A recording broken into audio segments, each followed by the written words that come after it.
Hello hi ನಮಸ್ಕಾರ. ಇದು ನಿಮ್ಮ ಮಾಡರ್ನ್ ಶಿಕ್ಷಕ ಪವನ್ ಸರ್ ಬೆಳಗಾವಿಯಿಂದ. ಸೊ ನಮ್ಮ ಅಕಾಡೆಮಿ ಚಾನಲಲ್ಲಿ Bhagat Singh education institute Belagavi academy ಚಾನಲಲ್ಲಿ day by day Agniveer exams ಏನು ನಡೀತಿದೆಯೋ ಅಲ್ಲಿ JK ಮತ್ತು ಸೈನ್ಸ್ ಪಾರ್ಟ್ಗಳ ಕ್ವಶನ್ ಯಾವ ರೀತಿ ಬರ್ತಿದೆ, ನೆಕ್ಸ್ಟ್ ನಾವು ಯಾವ ರೀತಿಯಲ್ಲಿ ಸಾಲ್ವ್ ಮಾಡಬೇಕು ಅಂಥೇಳಿ ನಾನು ವಿಡಿಯೋನ ಹಾಕ್ತಾ ಇದ್ದೀನಿ. ಇವತ್ತು ಡೇ 3 ಮೊದಲ ಶಿಫ್ಟ್, ಎರಡನೇ ಶಿಫ್ಟಲ್ಲಿ ಸೈನ್ಸ್ ಮತ್ತು JK ಪಾರ್ಟಲ್ಲಿ ಯಾವೆಲ್ಲ ರೀತಿಗಳ ಕ್ವಶನ್ ಬಂದಿದ್ವು, ನಾವು ಡಿಸ್ಕಷನ್ ಮಾಡಿದ ಹಾಗೆ ಕ್ವಶನ್ಗಳಿದ್ವಾ, ಬೇರೆ ಇದ್ವಾ, ಇವತ್ತೇನಾದರೂ ಚೇಂಜಸ್ ಮಾಡಿದಾನ, ಇಲ್ಲ ಅದೇ ಆ್ಯಂಗಲಲ್ಲಿ ಕ್ವಶನ್ ಕೇಳ್ತಿದಾನ, ಬನ್ನಿ ನೋಡೋಣ ಕ್ವಶನ್ ಯಾವ ರೀತಿ ಇದ್ವು ಅಂತ ಹೇಳಿ.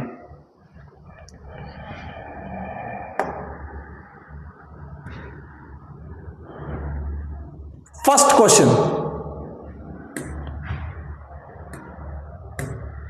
ವೇದಗಳ ಸಂಖ್ಯೆ ಎಷ್ಟು? ನಮ್ಮ ಭಾರತ ಇತಿಹಾಸದಲ್ಲಿ ನೋಡುವ ಹಾಗೆ ಒಟ್ಟು 4 ವೇದಗಳು. ಉತ್ತರದಕ್ಕೆ 4 ವೇದಗಳು: ಋಗ್ವೇದ, ಯಜುರ್ವೇದ, ಅಥರ್ವಣ ವೇದ, ಸಾಮವೇದ. ಇದರಲ್ಲಿ ಅತ್ಯಂತ ಹಳೆಯ ವೇದ ಋಗ್ವೇದವಾಗಿದೆ. ಅದು ಕ್ವಶನ್ ನಾಳೆ ಆಗಬಹುದು. ವಾಯುಸೇನೆ, ನಾನು ನಿನ್ನೆ ಹೇಳಿದ್ದೆ, ಅದಕ್ಕಿಂತ ಮುಂಚೆ ವಿಡಿಯೋಲ್ಲೂ ಕೂಡ ಹೇಳಿದ್ದೆ, ಸೇನೆಗಳ ಬಗ್ಗೆ ಮಾಹಿತಿಯನ್ನು ನೀವು ಕಲೆ ಹಾಕಲೇಬೇಕು, ಅದರ ಮಾಹಿತಿಯನ್ನು ನೀವು ಪಡ್ಕೊಳ್ಳೇಬೇಕಂತ ಹೇಳಿ. ಸೊ ಇಲ್ಲಿ ಸೇನೆಯ ಮಾಹಿತಿಯನ್ನು ಕೇಳಿದ್ದಾರೆ. ನಿನ್ನೆನೂ ಕೂಡ ನೌಕಾಸೇನೆಯ ಮಾಹಿತಿಯನ್ನು ಕೇಳಿದ್ರು, ಮೊನ್ನೆ ನೌಕಾಸೇನೆಯ ಮಾಹಿತಿಯನ್ನು ಕೇಳಿದ್ರು, ಇವತ್ತು ವಾಯುಸೇನೆಯ ಮಾಹಿತಿಯನ್ನು ಕೇಳಿದರೆ ನಾಳೆ ಭೂಸೇನೆಯ ಮಾಹಿತಿಯನ್ನು ಕೂಡ ಕೇಳ್ಬೋದು. ಈ ವಿಷಯನ ನಿನ್ನೆ ವಿಡಿಯೋಲಿ ಕೂಡ ಹೇಳಿದ್ದೆ, ನೀವು 3 ಸೇನೆಯ ಮಾಹಿತಿಯನ್ನು ಕಲೆ ಹಾಕೊಂಡು ಹೋಗ್ಬೋದು. ನಿನ್ನೆ ಪರ್ಟಿಕ್ಯುಲರ್ಲಿ ಮೆನ್ಷನ್ ಮಾಡಿ ಹೇಳಿದೆ, ನಾಳೆ ಘೋಷವಾಕ್ಯವನ್ನು ಕೇಳುವಂಥ ಸಾಧ್ಯತೆ ಇದೆ ಅಂತ ಹೇಳಿ. ಸೊ ಇಲ್ಲಿ ನಮ್ಮ ವಾಯುಸೇನೆಯ ಘೋಷವಾಕ್ಯ ಏನಂತ ಕ್ವಶನ್ ಕೇಳಿದ್ರು, ನಭಸ್ಪರ್ಶಂ ದೀಪ್ತಂ ಅಂತ ಹೇಳಿ. ಇದು ಕನ್ನಡದಲ್ಲಿ, ಇಂಗ್ಲೀಷಲ್ಲಿ touch the sky with glory ಅಂತ. ಇದು ನಮ್ಮ ವಾಯುಸೇನೆಯ ಘೋಷವಾಕ್ಯವಾಗಿದೆ. ಮತ್ತು ಹಿಸ್ಟ್ರಿಗೆ ಸಂಬಂಧಪಟ್ಟಂತೆ ಗೌತಮ ಬುದ್ಧ ಧರ್ಮಗಳಿಗೆ ಅಂತ ಬಂದಾಗ ಇಲ್ಲಿ ನಾನು ಹೇಳಿದ ಹಾಗೆ ಜೈನ ಧರ್ಮ, ಬೌದ್ಧ ಧರ್ಮದ ಬಗ್ಗೆ ಅತಿ ಹೆಚ್ಚು ಕ್ವಶನ್ಗಳಾಗುವಂಥ ಸಾಧ್ಯತೆಗಳಿರ್ತವೆ ಅಗ್ನಿವೀರ್ ಎಕ್ಸಾಮಲ್ಲಿ. ಸೊ ಬುದ್ಧನ ಬಗ್ಗೆ, ಗೌತಮ ಬುದ್ಧನ ಬಗ್ಗೆ ಕ್ವಶನ್ ಆಗಿದೆ. ಇವನ ಜನ್ಮ ಎಲ್ಲಾಗಿತ್ತು ಅಂತೇಳಿ ಅದಕ್ಕೆ ಆನ್ಸರ್ ಬಂದುಬಿಟ್ಟು ಲುಂಬಿನಿ. ಗೌತಮ ಬುದ್ಧನ ಜನ್ಮ ಬಂದುಬಿಟ್ಟು ಆಗಿದ್ದು ಲುಂಬಿನಿಯಲ್ಲಿ. ಥಾರ್ ಮರುಭೂಮಿ, ಥಾರ್ ಮರುಭೂಮಿ ಇದರ ಬಗ್ಗೆ ಕ್ವಶನ್ ಆಗಿತ್ತು. ಸೊ ಕ್ವಶನಲ್ಲಿ ಸ್ವಲ್ಪ ಕನ್ಫ್ಯೂಷನ್ ಇರೋಹಾಗೆ ಡೈರೆಕ್ಟಲ್ಲಿ ಕ್ವಶನ್ ಹಾಕಿದ್ದೀನಿ. ಥಾರ್ ಮರುಭೂಮಿ ಎಲ್ಲಿ ಹೆಚ್ಚು ಕಂಡು ಬರುತ್ತದೆ ಅಂತ ಹೇಳಿ ಇದೇ ರೀತಿ ಕ್ವಶನ್ ಆಗಿತ್ತು, ಅಥವಾ ಥಾರ್ ಮರುಭೂಮಿ ಪ್ರದೇಶ ಎಲ್ಲಿ ಕಂಡು ಬರುತ್ತದೆ ಅಂತ ಕ್ವಶನ್ ಆಗಿತ್ತು. ಬಟ್ ಕ್ವಶನ್ ಥಾರ್ ಮರುಭೂಮಿ ಮೇಲೆ ಆಗಿತ್ತು. ಇದಕ್ಕೆ ಆನ್ಸರ್ ಬಂದುಬಿಟ್ಟು ರಾಜಸ್ಥಾನ್. ಭಾರತದಲ್ಲಿ ಥಾರ್ ಮರುಭೂಮಿ ಕಂಡು ಬರುವುದು ಅತಿ ಹೆಚ್ಚು ಇಲ್ಲ ಅಂತ ಕೇಳಿದರೆ ರಾಜಸ್ಥಾನದಲ್ಲಿ ಕಂಡು ಬರುತ್ತದೆ. ಅಂಡಮಾನ್ ನಿಕೋಬಾರ್ ಎಲ್ಲಿ ಕಂಡು ಬರುತ್ತದೆ? ಇದು ಇವತ್ತಿನ ಒಂದು ಡಿಫರೆಂಟ್ ಆಗಿರುವಂಥ ಕ್ವಶನ್, ಬಟ್ ಪ್ಯಾಟರ್ನ್ ಸೇಮ್. ನದಿ ಬಗ್ಗೆ ಇಲ್ಲ ಸಮುದ್ರದ ಬಗ್ಗೆ ಕ್ವಶನ್ ಕೇಳ್ತಾರೆ. ಇಲ್ಲಿ ಅಂಡಮಾನ್ ನಿಕೋಬಾರ್ ಅಲ್ಲಿ ಕಂಡು ಬರ್ತದೆ ಅಂತ ಕ್ವಶನ್ ಕೇಳಿದ್ರು. ಆಪ್ಷನಲ್ಲಿ ಇರುವ ಹಾಗೆ ಅದಕ್ಕೆ ಉತ್ತರ ಬಂಗಾಳ ಕೊಲ್ಲಿಗೆ ಆಗ್ನೇಯ ಭಾಗದಲ್ಲಿ ಅಥವಾ ಆಗ್ನೇಯ ದಿಕ್ಕಿನಲ್ಲಿ ಬಂಗಾಳ ಕೊಲ್ಲಿಯಲ್ಲಿ ಕಂಡು ಬರುತ್ತದೆ. ನಾನು ನಿನ್ನೆ ಹೇಳಿದ್ದೆ, ಪಶ್ಚಿಮಕ್ಕೆ, ಪೂರ್ವಕ್ಕೆ, ಉತ್ತರಕ್ಕೆ, ದಕ್ಷಿಣಕ್ಕೆ ಏನೆಲ್ಲ ಸಮುದ್ರಗಳು ಕಂಡು ಬರ್ತವೆ ಅಥವಾ ಭೂಗಡಿ ಕಂಡು ಬರ್ತವೆ ಇದನ್ನು ನೋಡ್ಕೋಬೇಕಾಗತ್ತೆ. ಸೊ ನಮಗೆ ಪಶ್ಚಿಮಕ್ಕೆ ಬಂದಾಗ ಅರಬ್ಬಿ ಸಮುದ್ರ ಕಂಡು ಬರುತ್ತೆ, ನಮಗೆ ಪೂರ್ವಕ್ಕೆ ಬಂದಾಗ ಅಲ್ಲಿ ನಮಗೆ ಕಂಡು ಬರೋದು ಬಂಗಾಳ ಕೊಲ್ಲಿ. ಸೊ ಪೂರ್ವದ ಆಗ್ನೇಯ ಭಾಗದಲ್ಲಿ ನಾವು ಅಂಡಮಾನ್ ನಿಕೋಬಾರನ್ನು ಕಾಣ್ತೀವಿ. ಫಾರ್ ಎಕ್ಸಾಂಪಲ್ ಇಲ್ಲಿ ನೋಡ್ಕೊಳ್ಬಹುದು. ಪಶ್ಚಿಮಕ್ಕೆ ಇಲ್ಲಿ ಅರಬ್ಬಿ ಸಮುದ್ರ, ಪೂರ್ವಕ್ಕೆ ಇಲ್ಲಿ ಬಂಗಾಳ ಕೊಲ್ಲಿ. ಅಂಡಮಾನ್ ನಿಕೋಬಾರ್ಗಳು ಕಂಡು ಬರೋದು ಇಲ್ಲಿ ನೋಡಿ, ಈ ಪಾರ್ಟಲ್ಲಿ ಕಂಡು ಬರುತ್ತೆ.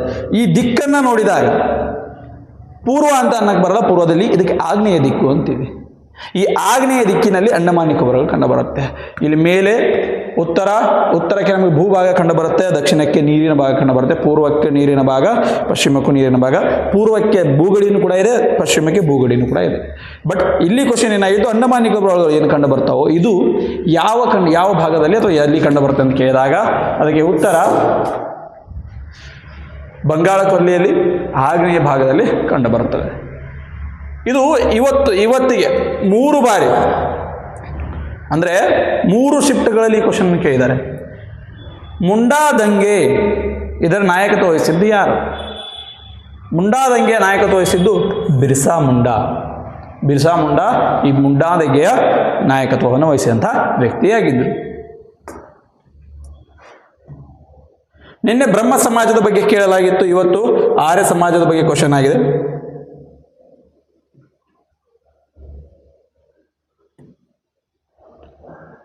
ಆರ್ಯ ಸಮಾಜ ಯಾವುದನ್ನು ವಿರೋಧಿಸಿತ್ತು? ಇದು ಪ್ಯೂರ್ಲಿ ನಿಮ್ಮ ಆಪ್ಷನ್ ಬೇಸ್ ಆಗಿರುತ್ತೆ ಆನ್ಸರ್. ಆಪ್ಷನಲ್ಲಿ ಯಾವ ರೀತಿ ಕೊಟ್ಟಿದ್ರು ಅಂತ ಗೊತ್ತಿಲ್ಲ, ಬಟ್ ಅದು ಯಾವುದನ್ನು ವಿರೋಧಿಸಿತು ಅಂತ ನಾನು ಹೇಳ್ತೀನಿ ನಿಮಗೆ. ಇದು ಮೂರ್ತಿ ಪೂಜೆಯನ್ನು, ಜಾತಿ ಪದ್ಧತಿಯನ್ನು, ಮೂಢನಂಬಿಕೆಯನ್ನು ಮತ್ತು ಬಾಲ್ಯ ವಿವಾಹವನ್ನು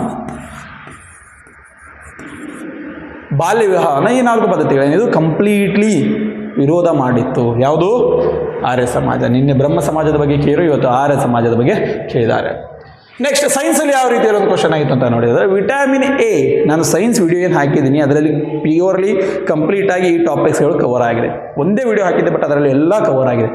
ವಿಟಮಿನ್ ಎ ಕೊರತೆಯಿಂದ ಬರುವಂಥ ರೋಗ ಯಾವುದು? ಇದಕ್ಕೆ ಉತ್ತರ ರಾತ್ರಿ ಕುರುಡುತನ. ಇನ್ನು ಸೊಪ್ಪಿನ ಮೇಲೆ ಒಂದು ಕ್ವಶನ್ ಆಗಿತ್ತು. ನಾವೆಲ್ಲರೂ ತಿನ್ನುವಂಥ ಅತ್ಯಂತ ಪ್ರೋಟೀನ್ ಹೊಂದಿರುವಂಥ ಒಂದು ಸೊಪ್ಪು ಪಾಲಕ್ ಸೊಪ್ಪು. ಇದರಲ್ಲಿ ಕಂಡುಬರುವಂಥ ಅಂಶ ಯಾವುದು? ಇದರಲ್ಲಿ ಕಂಡುಬರುವುದು ಕಬ್ಬಿನ ಅಂಶ. ಇದರಲ್ಲಿ ಹೆಚ್ಚು ಕಂಡುಬರುವುದು ಏನಂತಂದರೆ ಕಬ್ಬಿನ ಅಂಶ ಕಂಡುಬರುತ್ತದೆ. ನೆಕ್ಸ್ಟ್, ಭಾರತದ ವೃದ್ಧ ಪಿತಾಮಹ ಅಂತ ಯಾರನ್ನ ಕರೀತಾರೆ? ನೀನೇನು ಹೇಳಿದ್ದೆ ನಾನು. ಅನ್ವರ್ಥ ನಾಮಗಳ ಬಗ್ಗೆ ಸರಿಯಾಗಿ ನೋಡ್ಕೊಂಡು ಹೋಗಿ. ಅನ್ವರ್ಥ ನಾಮದ ಮೇಲೆ ಕ್ವಶನ್ ಬಂದೇ ಬರುತ್ತೆ. ಸೊ ಇವತ್ತು ಅದರ ಭಾಗವಾಗಿ ಇವತ್ತು ಏನು ಕ್ವಶನ್ ಹಾಕಿದ್ದಾರೆ ಅಂತಂದರೆ, ಭಾರತದ ವೃದ್ಧ ಪಿತಾಮಹ ಯಾರು? ಇದಕ್ಕೆ ಆನ್ಸರ್ ಬಂದುಬಿಟ್ಟು ದಾದಾಬಾಯಿ ನವರೋಜಿ ಅವರು. ದಾದಾಬಾಯಿ ನವರೋಜಿಯನ್ನು ಭಾರತದ ವೃದ್ಧ ಪಿತಾಮಹ ಅಂತೀವಿ. ಓಕೆ. ನೆಕ್ಸ್ಟ್, ಉತ್ತರ ಭಾರತದಲ್ಲಿ ಅತಿ ಹೆಚ್ಚು ಕಂಡು ಬರುವಂಥ ಪರ್ವತ ಶ್ರೇಣಿ ಯಾವಂಥ ಕ್ವಶನ್ ಆಗಿದೆ. ದಕ್ಷಿಣ ಭಾರತದ ಪರ್ವತ ಶ್ರೇಣಿಗಳು, ಉತ್ತರ ಭಾರತದ ಪರ್ವತ ಶ್ರೇಣಿಗಳು. ನಾವು ಸರಿಯಾಗಿ ನೋಡಿದಾಗ ಈ ಮ್ಯಾಪಲ್ಲಿ ನೋಡಿದಾಗ ಇಲ್ಲಿ ಉತ್ತರ ಭಾರತದಲ್ಲಿ ಕಂಡು ಬಂದಾಗ ಇಲ್ಲಿ ನಮಗೆ ಕಂಡು ಬರುವುದು ಏನಂತ ನೋಡಿದಾದರೆ, ಇಲ್ಲಿ ನಮಗೆ ಕಂಡು ಬರುವುದು ಹಿಮಾಲಯ ಪರ್ವತ ಶ್ರೇಣಿಗಳು. ಉತ್ತರ ಭಾರತದಲ್ಲಿ ನಮಗೆ ಅತಿ ಹೆಚ್ಚು ಕಂಡು ಬರುವುದು ಹಿಮಾಲಯ ಪರ್ವತ ಶ್ರೇಣಿಗಳು. ಆಪ್ಷನಲ್ಲಿ ಮೇ ಬಿ ಇವತ್ತು ಹಿಮಾಲಯ ಪರ್ವತ ಶ್ರೇಣಿಗಳಲ್ಲಿ ಕೂಡ ಆಪ್ಷನಲ್ಲಿತ್ತು. ಇದಕ್ಕೆ ಆನ್ಸರ್ ಬಂದ್ಬಿಟ್ಟು ಹಿಮಾಲಯ ಪರ್ವತ ಶ್ರೇಣಿಗಳು. ಗೋವಾದಲ್ಲಿ ಇತ್ತೀಚೆಗೆ ಒಂದು ಘಟನೆ ನಡೆದಿತ್ತು. ಒಂದೇ ಪಬ್ಬಲ್ಲಿ 25 ಜನ ಒಮ್ಮೆ ಸಜೀವದಾನ ಆಗಿದ್ರು, ಅಂದರೆ ಮರಣ ಹೊಂದಿದ್ರು. ಅದೇ ಕ್ವಶನ್ನ ಕೇಳಿದ್ರು. ಏನು ಕ್ವಶನ್ ಕೇಳಿದ್ರು? ಯಾವ ರಾಜ್ಯದಲ್ಲಿ ಅಂತ ಕೇಳಿರಲ್ಲ. ಗೋವಾದಲ್ಲಿ ನಡೆದಂಥ ಒಂದು ಪಬ್ನಲ್ಲಿ ನಡೆದಂಥ ಒಂದು ಊರಿನಲ್ಲಿ 25 ಜನರ ಸಾವಾಗಿತ್ತು. ಈ ಸಾವು ಯಾವ ಪ್ರದೇಶದಲ್ಲಾಗಿತ್ತು ಅಂತ ಕೇಳಿದಾಗ ಇದರ ಉತ್ತರ ಅರಪೂರ ಅನ್ನುವಂಥ ಪ್ರದೇಶ. ಅರ್ಪೂರ ಅನ್ನುವಂಥ ಒಂದು ಪ್ರದೇಶದಲ್ಲಿ ಈ ಸಾವಿನ ಒಂದು ಘಟನೆ ನಡೆದಿರುತ್ತೆ. ಸರೋವರಗಳ ಬಗ್ಗೆ ಇವತ್ತು ಕ್ವಶನ್ ಆಗಿತ್ತು. ಉಪ್ಪು ನೀರಿನ ಸರೋವರ ಯಾವುದು ಅಂತ ಹೇಳಿ. ಇದಕ್ಕೆ ಆನ್ಸರ್ ಬಂದ್ಬಿಟ್ಟು ಸಾಂಬಾರ್ ಸರೋವರ.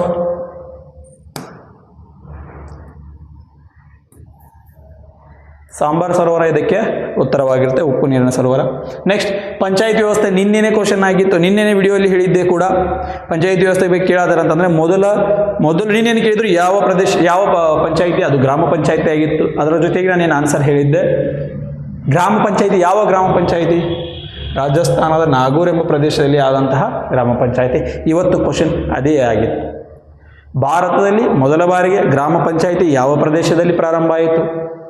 ರಾಜಸ್ಥಾನ ರಾಜ್ಯದ ನಾಗೂರ್ ಎಂಬ ಪ್ರದೇಶದಲ್ಲಿ ಮೊದಲ ಬಾರಿಗೆ ಪಂಚಾಯಿತಿ ಪ್ರಾರಂಭ ಆಗಿರುತ್ತದೆ. ಇನ್ನು ಸಂವಿಧಾನಕ್ಕೆ ಸಂಬಂಧಪಟ್ಟಂತೆ ನಿನ್ನೇನು ಕೂಡ ಹೇಳಿದ್ದೆ. ಭಾಗ, ಅನುಸೂಚಿ, ವಿಧಿ ಪ್ರಮುಖವಾಗಿರುವಂಥ ಅಂಶಗಳು. ಇವೇ ಪ್ರಮುಖ 5 ಅಂಶಗಳನ್ನು ನೋಡ್ಕೊಂಡು ಹೋಗಬೇಕಾಗುತ್ತೆ. ಇವತ್ತು ಕ್ವಶನ್ ಆಗಿತ್ತು ಮೂಲಭೂತ ಕರ್ತವ್ಯಗಳಿಗೆ ಸಂಬಂಧಪಟ್ಟಂತಹ ಭಾಗ ಯಾವುದು ಅಂತೇಳಿ. ಅದರಲ್ಲಿ ಉತ್ತರ 4A. ಭಾಗ 4A ಮೂಲಭೂತ ಕರ್ತವ್ಯಗಳಿಗೆ ಸಂಬಂಧಪಟ್ಟಿದೆ. ಕಾಲರಾ ರೋಗಕ್ಕೆ ಸೈನ್ಸ್ ವಿಡಿಯೋ ಮಾಡುವಾಗ ಇದನ್ನು ಹಾಕಿದ್ದೆ ನಾನು. ರೋಗಗಳು ಮತ್ತು ರೋಗಕ್ಕೆ ಕಾರಣವಾಗುವ ಅಂಶಗಳು, ಬ್ಯಾಕ್ಟೀರಿಯಾಯಿಂದನೋ ವೈರಸ್ಸಿಂದನೋ ಇದನ್ನು ನಾವು ನೋಡಬೇಕಾಗಿರುತ್ತೆ. ಸೊ ಓಕೆ, ಇಲ್ಲಿ ಕ್ವಶನ್ ಏನಾಗಿತ್ತು? ಕಾಲರಾ ರೋಗಕ್ಕೆ ಸಂಬಂಧಪಟ್ಟಿದ್ದು ಯಾವುದು? ಕಾಲರಾ ರೋಗ ಯಾವುದರಿಂದ ಬರುತ್ತೆ? ಕಾಲರಾ ರೋಗ ಬರುವುದು ಕಲುಷಿತ ನೀರಿನಿಂದ. ಆಪ್ಷನಲ್ಲಿ ಏನಿತ್ತು ನನಗೆ ಗೊತ್ತಿಲ್ಲ, ಬಟ್ ಬ್ಯಾಕ್ಟೀರಿಯಾ ಕೇಳಿದರೆ ಬ್ಯಾಕ್ಟೀರಿಯಾಯಿಂದ ಅಂತ ಹೇಳಬೇಕು, ಇಲ್ಲ ನೀರಿನ ವಿಷಯ ಇದ್ದರೆ ಕಲುಷಿತ ನೀರು ಅಂತ ಹೇಳಬೇಕಾಗುತ್ತೆ. ಬಟ್ ಇಲ್ಲಿ ಆಪ್ಷನಲ್ಲಿ ಏನಾದರೂ ಬ್ಯಾಕ್ಟೀರಿಯಾ ಇದೆ, ಬ್ಯಾಕ್ಟೀರಿಯಾ ಅಂತ ಆನ್ಸರ್ ಆಗಬೇಕು. ಬಟ್ ಯಾವ ಬ್ಯಾಕ್ಟೀರಿಯಾ? ವೈಬ್ರಿಯೋ ಕಾಲರಾ ಅನ್ನುವಂಥ ಬ್ಯಾಕ್ಟೀರಿಯಾಯಿಂದ ಈ ಒಂದು ರೋಗ ಬರುತ್ತೆ. ವೈಬ್ರಿಯೋ ಕಾಲರಾ ಅನ್ನುವಂಥ ಒಂದು ಬ್ಯಾಕ್ಟೀರಿಯಾ ಈ ರೋಗಕ್ಕೆ ಕಾರಣವಾಗುತ್ತೆ. ಭೂಮಿಗೆ ನೀರು ಯಾವ ರೂಪದಲ್ಲಿ? ನಾನು ಇಲ್ಲಿವರೆಗೂ ನೋಡಿದಂತಹ ಅತ್ಯಂತ ಈಸಿಯೆಸ್ಟ್ ಕ್ವಶನ್ ಅನ್ಬೋದು ಇದನ್ನು. ಭೂಮಿಗೆ ನೀರು ಯಾವ ರೂಪದಲ್ಲಿ ಬರುತ್ತೆ? ಅಬ್ವಿಯಸ್ಲಿ ಮಳೆ ಆಗುತ್ತೆ, ಮಳೆಯ ರೂಪದಲ್ಲಿ ನೀರು ನಮ್ಮ ಭೂಮಿಗೆ ಬಂದು ಸೇರ್ಪಡೆ ಆಗುತ್ತೆ. ಇಲ್ಲಿವರೆಗೂ ಅತ್ಯಂತ ಈಸಿಯೆಸ್ಟ್ ಕ್ವಶನ್ ಅಂತಾನೆ ಹೇಳ್ಬೋದು ಇದು. ಸೈನ್ಸಲ್ಲಿ ಬಂದಂಥ ಒಂದು ಈಸಿಯೆಸ್ಟ್ ಕ್ವಶನ್. ಮಳೆಯ ರೂಪದಲ್ಲಿ ಭೂಮಿಗೆ ನೀರು ಬಂದು ತಲುಪುತ್ತದೆ.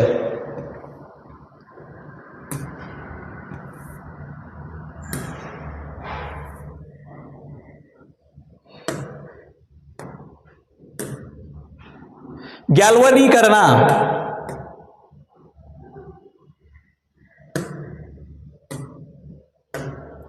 ಗ್ಯಾಲ್ವನೀಕರಣ ಇದು ಯಾವುದರ ರೂಪವಾಗಿದೆ? ಕಬ್ಬಿನ ಮತ್ತು ಉಕ್ಕಿನ ರೂಪವಾಗಿದೆ. ಗ್ಯಾಲ್ವನೀಕರಣ ಇದು ಕಬ್ಬಿನ ಮತ್ತು ಉಕ್ಕಿನ ರೂಪವಾಗಿದೆ. ಪೈಕಾ ದಂಗೆ, ಈ ದಂಗೆಗಳ ಮೇಲೆ ಕ್ವಶನ್ ಹಾಕಿದೆ. ಒಂದು ಹೊಸ ಕ್ವಶನ್ ಬಂದಿತ್ತು. ಪೈಕಾ ದಂಗೆ ಇದರ ನಾಯಕತ್ವ ಯಾರು ವಹಿಸಿದ್ರು? ಇದಕ್ಕೆ ಉತ್ತರ ವಕ್ಷಿ ಜಗಬಂಧು. ಪೈಕಾ ದಂಗೆ ನಾಯಕತ್ವ ವಹಿಸಿದ್ದು ವಕ್ಷಿ ಜಗಬಂಧು. ಈ ದಂಗೆ ನಡೆದಿದ್ದು 1817ರಲ್ಲಿ. ಪೈಕಾ ದಂಗೆ ನಡೆದಿದ್ದು 1817ರಲ್ಲಿ. ಇದರ ನಾಯಕತ್ವ ವಹಿಸಿದ್ದು ವಕ್ಷಿ ಜಗಬಂಧು.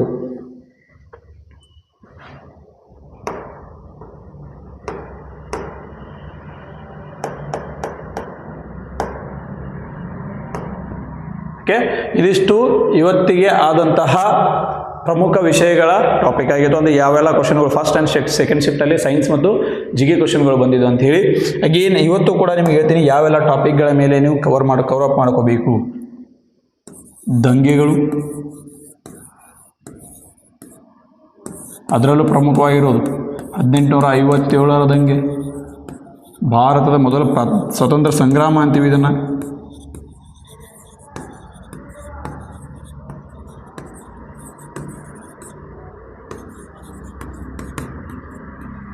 ನೆಕ್ಸ್ಟ್ ಯುದ್ಧಗಳ ಮೇಲೆ ಆಗ್ಬೋದು. ನೆಕ್ಸ್ಟ್ ಗಾಂಧಿ ಯುಗದ ಬಗ್ಗೆ ಆಗಿರ್ಬೋದು, ಕಾಂಗ್ರೆಸ್ ಯುಗ,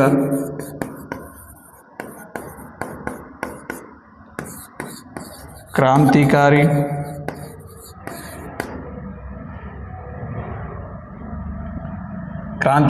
ವ್ಯಕ್ತಿಗಳ ಬಗ್ಗೆ ಕೇಳ್ಬೋದು.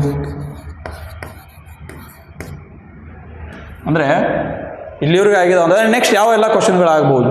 ನೆಕ್ಸ್ಟ್ ನದಿ,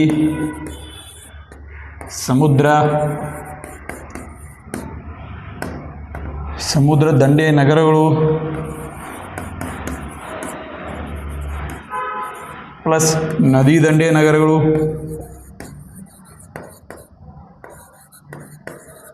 ಇವೆಲ್ಲ ನೆಕ್ಸ್ಟ್ ಆಗುವಂಥ ಕ್ವಶನ್ಗಳು.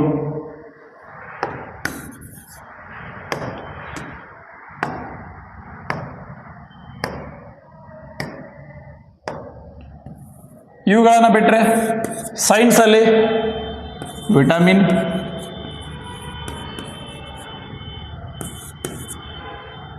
ನೆಕ್ಸ್ಟ್ ರೋಗಗಳು ಮತ್ತು ರೋಗಕಾರಕಗಳು, ನಮ್ಮ ಜೀವನದಲ್ಲಿ ಸೈನ್ಸ್ ಯಾವ ರೀತಿಯಲ್ಲಿ ವರ್ಕ್ ಆಗುತ್ತೆ, ಜೀವನದಲ್ಲಿ ವಿಜ್ಞಾನ, ಇದು ಸಾಮಾನ್ಯವಾಗಿ ಕೇಳಪಡುವಂಥ ಕ್ವಶನ್ಗಳು. ಮಾನವ ದೇಹದ ಬಗ್ಗೆ,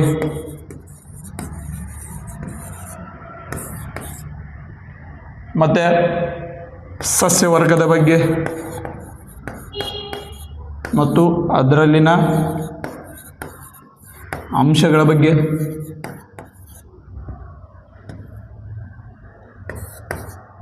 ಉಷ್ಣ,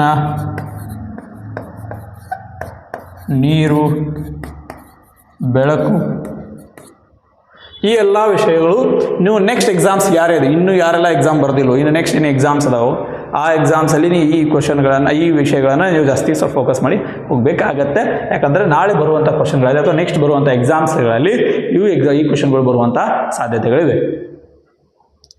ಸೊ ಇದು ನೋಡಿದ್ರಲ್ಲ, ಇಲ್ಲಿವರೆಗೆ ನಡೆದಂತಹ ಎಲ್ಲ ಕ್ವಶನ್ಗಳ ಅನಾಲಿಸಿಸ್. ಸೊ ಇದೇ ರೀತಿಯಲ್ಲಿ ನೀವು ಕ್ವಶನ್ಗಳನ್ನು ತೆಗೆದು ಅದಕ್ಕೆ ಆನ್ಸರ್ಗಳನ್ನು ನೀವೇ ಹುಡುಕಿ ಸರಿಯಾಗಿ ರೆಡಿಯಾಗಿ ಹೋಗಿ ಇನ್ನೊಂದು ನಿಮ್ಮ ಎಕ್ಸಾಮ್ಸ್ಗಳಿಗೆ 2-3 ಡೇಸ್ 4 ಡೇಸ್ ಎಷ್ಟೇ ದಿನ ಇದ್ದರೂ ಕೂಡ ಆ ದಿನವನ್ನು ಸಂಪೂರ್ಣವಾಗಿ ಯುಟಿಲೈಸ್ ಮಾಡಿಕೊಂಡು ಎಕ್ಸಾಮಲ್ಲಿ ಹೆಚ್ಚಿಗೆ ಸ್ಕೋರ್ ಮಾಡುವಂತಹ ಪ್ರಯತ್ನವನ್ನು ಮಾಡಿ. ನೀವು ಒಂದು ವೇಳೆ ಫಿಸಿಕಲಲ್ಲಿ ಸೆಕೆಂಡ್ ಗ್ರೂಪ್ಗೂ ಬಂದರು, ಥರ್ಡ್ ಗ್ರೂಪ್ಗೂ ಬಂದರು, ಎಕ್ಸಾಮಲ್ಲಿ ಏನಾದರೂ ನೀವು ಸ್ಕೋರ್ ಜಾಸ್ತಿ ಮಾಡಿದರೆ 100% ಸಕ್ಸಸ್ ಆಗ್ತೀರಾ, 100% ಈ ಸರಿ ವರದಿಯನ್ನು ಹಾಕ್ತೀರಾ ಅಂತ ನಾನು ಹೇಳ್ತೀನಿ. ಸೊ ಈ ವಿಡಿಯೋ ನಿಮಗೆ ಇಷ್ಟ ಆಗಿದ್ದರೆ ಕಮೆಂಟಲ್ಲಿ ತಿಳಿಸಿ. ನೆಕ್ಸ್ಟ್ ಯಾವೆಲ್ಲ ರೀತಿಯ ವಿಡಿಯೋಗಳು ಬೇಕನ್ನಂತೂ ಕೂಡ ಕಮೆಂಟಲ್ಲಿ ತಿಳಿಸಿ. ಹಾಗೆ ಈ ವಿಡಿಯೋನ ಎಲ್ಲ ನಿಮ್ಮ ಅಗ್ನಿವೀರ್ ಎಕ್ಸಾಮ್ ಬರೀತಿರುವಂಥ ಎಲ್ಲ ನಿಮ್ಮ ಸ್ನೇಹಿತರು ಕೂಡ ಶೇರ್ ಮಾಡಿ. ಅಲ್ಲಿವರೆಗೆ ಎಲ್ಲರಿಗೂ ಒಳ್ಳೆಯದಾಗಲಿ. ಮತ್ತೆ ಬರ್ತೀನಿ ಹೊಸ ವಿಡಿಯೋದೊಂದಿಗೆ. ಜೈ ಹಿಂದ್, ಜೈ ಕರ್ನಾಟಕ ಮಾತೆ.